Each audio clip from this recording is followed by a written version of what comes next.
اچھا بعض لوگ ایک اشکال یہاں پر کرتے ہیں کہ حضرت عیسیٰ علیہ السلام کون سے فرقے کو فالو کریں گے، یہ بھی بہت لوگ اوٹ پٹانگ باتیں کرتے ہیں، کہتے ہیں دیکھو حضرت عیسیٰ علیہ السلام تو اہل حدیث ہوں گے، ڈائریکٹ حدیث سے استدلال کریں گے.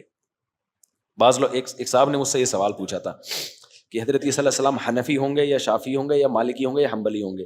تو میں نے ان سے کہا حضرت عیسیٰ علیہ السلام کے آنے سے پہلے ہم ایک مجتہد کی اتباع کرتے ہیں جس کو امام ابو حنیفہ کہا جاتا ہے. قرآن حدیث کی ایک فہم وہ ہے جو اللہ نے ان چار اماموں کو دی ہے، ایک فہم وہ ہے جو ہمیں دی ہے. تو ان کی فہم ہم سے کیا تھی؟ زیادہ تھی. تو ہم ابھی ان کی تقلید کرتے ہیں. جب حضرت عیسیٰ آئیں گے تو ان ائمہ کی تقلید چھوڑ کے ہم کس کی تقلید شروع کر دیں گے؟ حضرت عیسیٰ کی. تو ہمارے لیے مسئلہ نہیں ہے، مسئلہ آپ کے لیے ہوگا کہ حضرت عیسیٰ قرآن حدیث کی ایک تشریح بیان کریں گے اور آپ بولیں گے نہیں میں نہیں مانتا، میں کسی کی تقلید نہیں کرتا اور مجھے تو ریفرنس چاہیے، مجھے تو یہ بات سمجھ میں نہیں آ رہی. تو میں نے کہا یہودیوں کو چھوڑ کے پہلے کس سے جہاد ہوگا؟ تم سے ہوگا. بھائی حضرت عیسیٰ کے پاس تو علم کامل ہوگا نا. امام ابو حنیفہ کے پاس بھی کامل علم تھا، امام شافعی کے پاس بھی کامل علم تھا. تو جس کے پاس علم کامل ہو اس کی اتباع کا تو قرآن نے حکم دیا ہے. لوگ کہتے ہیں پھر صحابہ کی اتباع کیوں نہیں کرتے؟ بھائی ان کا فقہ مدون نہیں ہے. جیسے حدیث میں امام بخاری کو فالو کیا جائے گا نا، امام مسلم کو، کیونکہ انہوں نے مرتب شکل میں کتاب دے کر گئے ہیں. حضرت عثمان کے قرآن کو فالو کیا جاتا ہے کیونکہ مرتب شکل میں قرآن کس نے دیا؟ حضرت عثمان نے دیا، ابو بکر نے دیا ہی نہیں. تو اسی وجہ سے مصحف عثمانی کو فالو کیا جائے گا، مصحف فاروقی کو فالو نہیں کیا جائے گا. تو امام ابو حنیفہ نے قرآن و سنت سے مسائل کا ایک مجموعہ اکٹھا کر دیا جس کو فقہ حنفی کہا جاتا ہے. امام شافعی نے کیا، اس کو فقہ شافعی کہا جاتا ہے. تو اب اسی کو فالو کیا جائے گا نا جو ہے ہی نہیں تو اس کو فالو کہاں سے کریں گے ہم؟ تو میں نے کہا اگر امام حضرت عیسیٰ علیہ السلام کی ایک اپنی تحقیق ہو گئی قرآن حدیث کی روشنی میں، تو ہم ان چاروں تحقیقوں کو کھڈے میں ڈال کے کس کو فالو کریں گے؟ حضرت عیسیٰ کی تحقیق کو فالو کرنا شروع کر دیں گے، کیونکہ ہمارا یہ ایمان ہے کہ اللہ نے ان کو ہم سے زیادہ علم عطا کیا ہوگا. تو میں نے کہا ہمارے لیے مسئلہ نہیں ہے، مسئلہ کس کے لیے ہوگا؟ آپ کے لیے ہوگا، کیونکہ آپ تو کسی کی اتباع، کسی کی تقلید کے قائل ہی نہیں ہو. آپ لوگ تو اندھی تقلید یہ ہوتی ہے کہ جاہلوں کی تقلید کر رہے ہو، اور تقلید علی وجہ البصیرہ وہ ہوتی ہے کہ مجتہد کی تقلید کر رہے ہو. تو حضرت عیسیٰ بھی مجتہد ہوں گے، اور اس میں بھی قرآن سے ہمیں اشارہ ملتا ہے، کیونکہ قرآن کہتا ہے کہ اللہ نے حضرت مریم سے کہا کہ میں تجھے بیٹا دوں گا، وَيُعَلِّمُهُ الْكِتَابَ وَالْحِكْمَةَ وَالتَّوْرَاةَ وَالْإِنْجِيلَ. کیا خاندانی آیت ہے.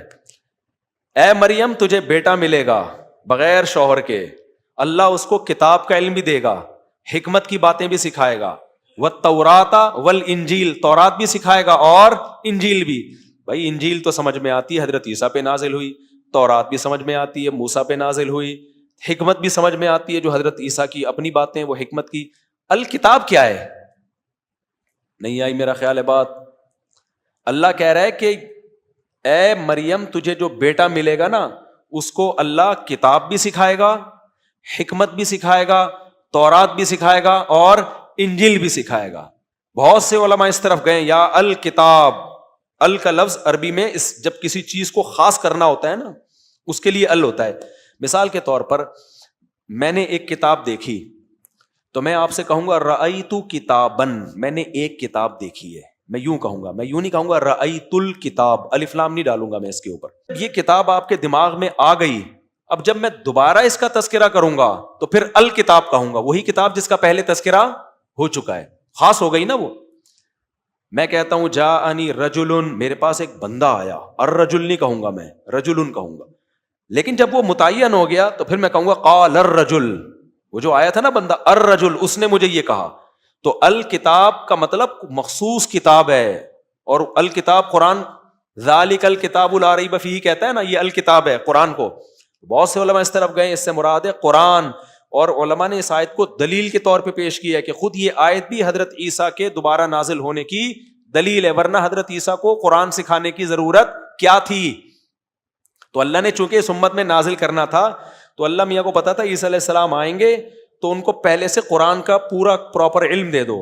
اور قرآن کا علم حدیث کے بغیر ممکن، جس کو حدیث نہیں آتی اس کو قرآن بھی نہیں آتا، اور جس کو تابعین اور ائمہ مجتہدین کے اقوال اور ان کے آپس کے اختلاف اور ان کے دلائل اور صحابہ کا اجماع کا نہیں پتا، اس کو حدیث کا بھی نہیں پتا، وہ حدیث میں گڑبڑ کرے گا.